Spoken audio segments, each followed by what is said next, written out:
সমাজ ব্যৱস্থা কেনেকৈ গঢ়িব লাগে, ভাৰতীয় পৰম্পৰা সভ্যতা সংস্কৃতি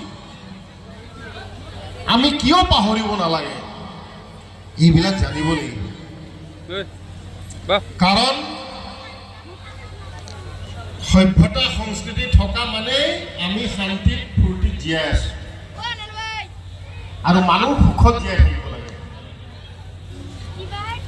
এইটো থুলমূলকৈ শিক্ষাগুৰু আৰু ছাত্ৰৰ বিষয়ে মই ক'লোঁ। আৰু যি ছাত্ৰই নিজৰ গুৰুক সন্মান দিব নাজানে তাৰ পতন জীৱনত কোনো ৰখাব নোৱাৰে।